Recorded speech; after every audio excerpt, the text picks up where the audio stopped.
Hello, everybody. Welcome back. This is Chris Matthew with Forbidden Knowledge News. Today, I am happy to welcome Jimmy Church. He's a radio and television host for the Game Changer Network and the History Channel and A&E Networks. He's also host of Fade to Black on the Game Changer Network and syndicated on KJCR, KGRA, iHeartRadio, TSL, TuneIn, and Spreaker. From 2014 to 2020, he was a weekend and fill-in host on Coast to Coast AM with Premier Networks and iHeartRadio. Jimmy, welcome. How you doing? On with it, Chris. Let's go. How you doing, man? I am doing great, and I'm so happy to have you. Like I was telling you earlier, you were a huge influence for me to get started doing this, so it's an honor to have you on today. Well, and thank you for that. We all have our inspirations to get into this game, and I had mine, and thank you for that. That is really cool. Mine were a little bit stranger. I'm not that strange. It was some of the classic sports guys growing up that I was really, really into. And before that, even before, yes, I got to host Coast to Coast for 6.5 years, just recently left.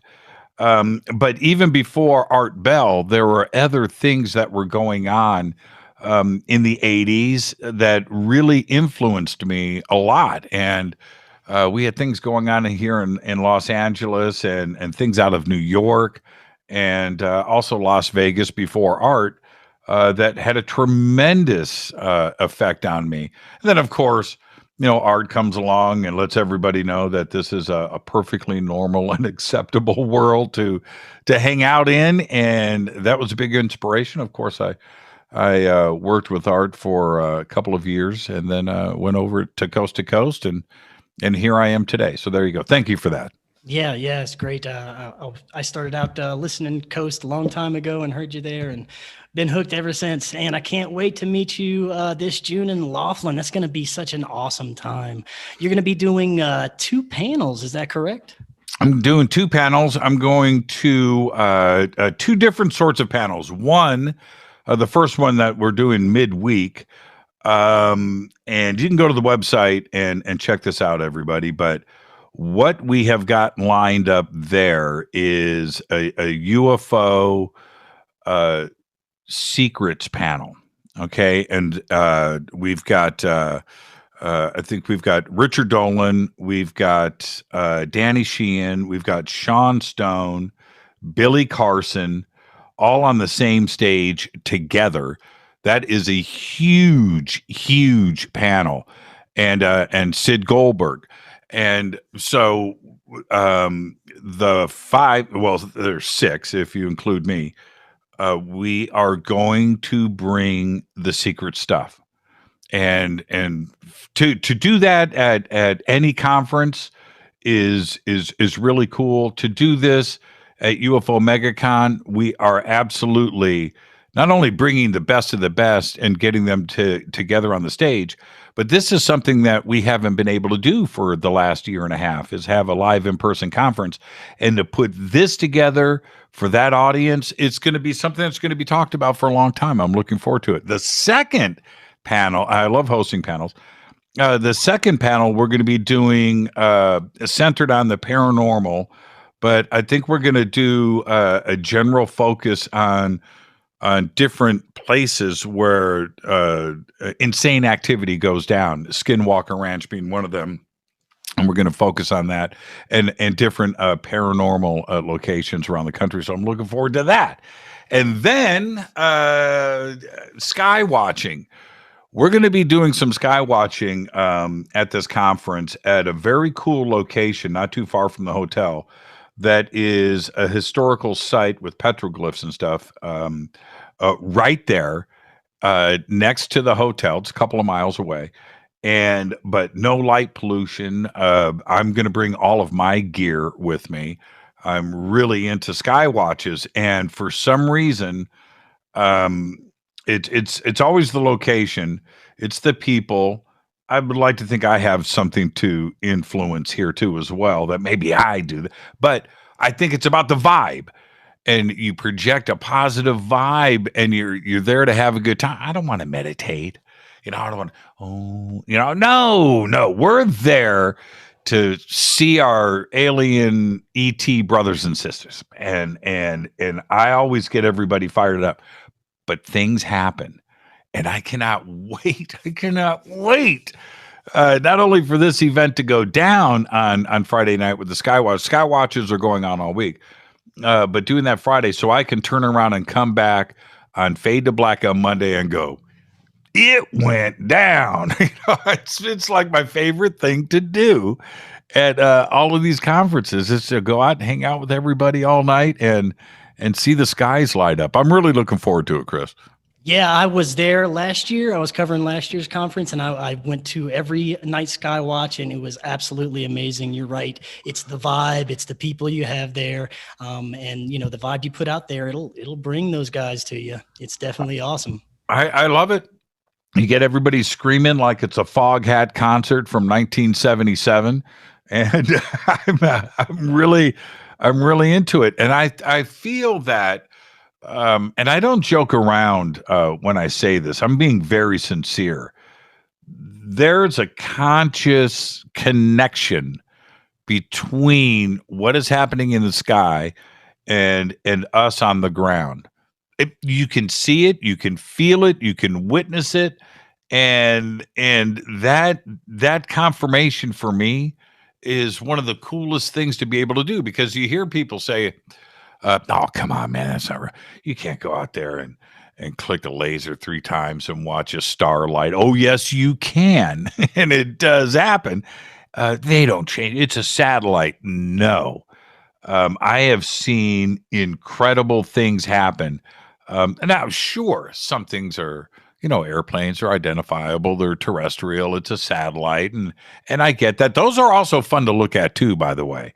Watching a satellite maybe change directions or position some national, NRO reconnaissance security apparatus, because they do position, and you will see that happen from time to time. That's not what I'm talking about. It's something blue. It's something aquamarine or orange coming across the sky and do a zigzag pattern. Low altitude, when they wink when they come by. I've seen some that have had how do I say this? Like a glowing white pearl, opalescent like thing to it, where that and it's a saucer shape. It's a disc. You're looking at it from underneath, but it changes colors. I've seen that happen a couple of times at low altitude. It just makes you wonder what is going on. Do these things appear? We'll be covering this all week at the conference for sure. But is it interdimensional? Is it something from a parallel world? Is it the multiverse? Is it something that just transforms in our reality, and not from a parallel world, not from a multiverse? Maybe it's demolecularizing, right? Putting itself back together. I don't know, but they certainly seem to appear and disappear. And I don't understand what's going on. I enjoy it. It's so much fun to do. It's like going to an amusement park. You're not necessarily expecting anything, and whatever ends up happening, we can't relate to it. You know what I mean? You can relate to an airplane. You can relate to a helicopter, the flashing lights, it's going by, the noise, the straight line. You see it all the time. You're used to it. When something else is there that is not us, it does something that you don't expect. You just can't relate to it. You can't figure it out. And that's the best part. Everybody hooping and hollering, and then you get to leave sharing these great stories and memories. Man, I cannot wait. I cannot wait for UFO MegaCon. It's going to be amazing. Yes, it certainly is. And I'm glad you brought up the consciousness aspect of this, because for a long time, I've been hoping, to see the nuts and bolts researchers come together with this consciousness crowd and, get more answers, because that's the only way I believe that we're going to get more answers, especially in this field. We have to bring the experiencers in. We have to look at the consciousness side of it, the nuts and bolts. And that's why this conference is so great, because that's what's going to happen. That's what happened at last year's conference. That's what's going to happen here. It just brings all the worlds together, and it's a great way for people in this community to come together and get education. The science side of things, and I certainly speak about this a lot. I'm going to have Avi Loeb from Harvard on the show on Monday. And it's one of the things that I enjoy doing the most is bringing in science, these professors, these physicists, and speaking to them and steering the conversation. I will always get what I need out of a guest, man. I've been doing this for too long. And I'm bringing on these scientists and steering the conversation into consciousness, because they're not comfortable with it. And there are lots of unanswered and answered questions when it comes to physics and quantum physics and EM and electromagnetic and the forces and dark matter and all that stuff. Okay, all right, they have the math and they are working towards it and they're seeking answers. All right, I get that. The one thing, whether it's philosophy or science, the one thing that is still hanging out there where we know nothing is consciousness. That's it. Who are we? How am I able to speak and talk and think? And you hear this presented all the time. Why can the two of us have questions and answers why can we think? Why can we, you know what? I'm almost tired of it. But a physicist, a scientist gets all uncomfortable because they can't measure it. They can't see it. They can't feel it. But they know they can think. They know they can laugh. They know they can ponder. They know they can wonder about things and invent things and write songs and paint and, but they don't know why. I love it, man. They get all uncomfortable. Well, and eventually this world of ours, this UFO megacon, awakened UFO conspiracy, fun-loving, crazy group of people is going to run headfirst into science, and they're not going to have a choice in the matter. It's it's getting closer too. It's like, it's starting to mesh. It's starting to mesh. The consciousness side, us, we don't care. We're waiting for it. It's cool. We have no issues. The science side doesn't want it. Right. And they think that we have issues with it when we don't. Right. We love the science side. They think that there's this divide between philosophy and science and awakening in the consciousness community. And there's not.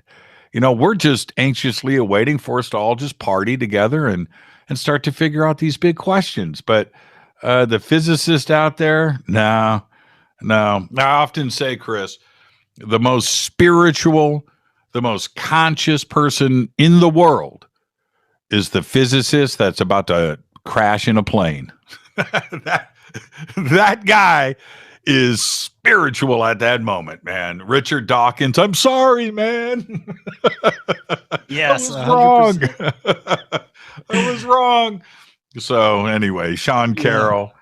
Sean Carroll would be have his rosary out, man. It would be so funny. Yeah, that's right on the money right there. Man, I have one more question for you before I let you go. I'd like to know how you feel about the current disclosure that's going on in the mainstream and from our government and from certain sources, and why all of a sudden in 2020 and the couple of years, 2017 was the time. Sure. But for these past few years, why is this? It seems like an urgency kind of to maybe to speed up the slow drip disclosure. What do you think? Yeah. There's certainly something to it, Chris, and I'll tell you why. It's obvious if you just kind of step back and look at the totality of everything, because it's not coming at us from one direction. It's not just the Pentagon. It's not the Nimitz and the Roosevelt and Dave Fravor and whatever. It's not just that.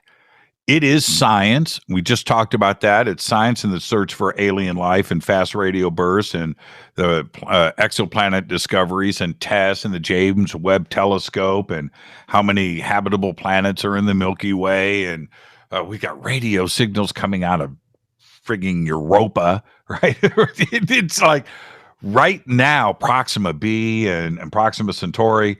So we have the science side. We have the mass media, which right now won't let the subject go. There's something in the mass media every day, whether it's science and alien signals or flying toasters over San Diego. We've got all of that. We've got the Pentagon. We've got the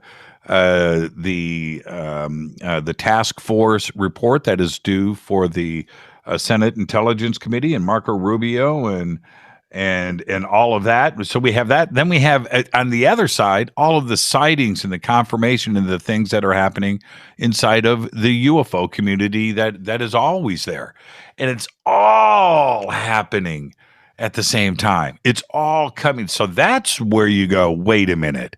If it was just the Pentagon, okay, it's another day, right? If it was just science, okay, but it's all right now, all the time. Last Friday, we had the New Yorker magazine, we had the New York Post, and then later on that day, Tucker Carlson had Nick Pope on. So we had three huge bursts on a Friday of the UFO subject that was talked about all weekend. And then Monday rolls around and we've got the DOD Inspector General launched an evaluation. Some are calling it an investigation, and that happened on May 3rd, earlier this week on Monday. Wow, right? What is going on? I don't know. If you just sit back and think, for a moment how this is all happening all at the same time, there's got to be a reason why. If I was to speculate, and if I was a betting man, my take is this. So that was a long ramble to answer your question to get to the real meat to the matter. But my opinion doesn't matter. Okay? It doesn't. But I think they're trying to, when I say they, it's all of these things that are happening at the same time. It seems that they're trying to get out in front of something. I think there's something imminent that is out of the government's control, out of this planet's control, that is going to happen, and they've got to get everybody aware of ET, aliens, little green men right now. They've got to get everybody comfortable with the subject because something's about to happen, and we need to be prepared and ready for it, both emotionally, mentally, economically. As a planet, we've got to come together. And if you go back, I suggest this to anybody that enjoys this subject. Go and read the Rama series, R-A-M-A, the Rama series of books from Arthur C. Clarke. And in that, especially from the first book and the second book too, as well, because we had two visits, but the book is based on this. We started tracking a ship outside of our solar system approaching us and finding out through tracking that it was headed to Earth and it was slowing down.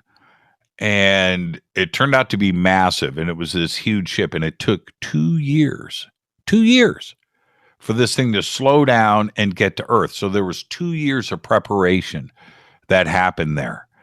And maybe we're in that kind of situation where something's being tracked, they're aware, maybe ET is even, dude, okay, man, we're going to be there in 2025. I don't know. Maybe there's some communication, but they're trying to get out in front of something that is going to happen. And it's kind of like Occam's razor, where the simplest answer is probably the correct one. Before we go off and think of anything else that's crazy and nuts, just maybe it's something like that, something very, very simple. They're trying to get out in front of something that they don't have control of. They need us all on the same page, and they need us not to freak out when it happens. And like I said, if I'm a betting man, that's where I go. Yeah, it makes sense. You're right. And the simplest answer sometimes is it's the one. And man, we live in super fascinating times right now. And I'm looking forward to seeing where this goes. And I'm looking forward to meeting you in Laughlin in June. It's going to be an amazing time. I'll see you there, Chris. Thank you so much, everybody. June 6th through the 12th, live in person, real people, 7-day UFO conference at the Aquarius Hotel and Casino right there in Laughlin, Nevada. The best, brightest, coolest speakers, different voices, that are going to be there. And there's nothing better than hanging out. I normally do 10 to 12 conferences a year. We all know that didn't happen last year. It didn't. And the grass is always greener. When I was doing all of those conferences, I was like, man, this is just too much with everything else, radio and television and movies and things. I just can't. And then you take it away from you. And I'm sitting there thinking, man, I need to get out of this studio, man. I need to go to a conference. And here we are. We're going to be doing it check this out. In less than 4 weeks, Chris, we're going to be breaking bread and having fun with everybody in Laughlin. I'll see you there. Yep, it's going to be an amazing time. And thanks again for stopping by, Jimmy, and we will see you in Laughlin. This year's Laughlin UFO Mega Conference is going to be the world's largest. It's going to feature over 35 scientists, researchers, and contactees, and they're going to present incredible new disclosures over 7 days. You can now register for the full week, half a week, or even by the day or session. And not only is there going to be over 35 amazing presentations, you get a Skywatch, meet and greet, you get film screenings, and you get to hang out with me. Go to their website, register now. It's LaughlinUFOMegaConference.com. Like I said, come hang out with me and over 35 of the most amazing people on the planet. Join us for an incredible 7 days of education and disclosure, the Laughlin UFO Mega Conference.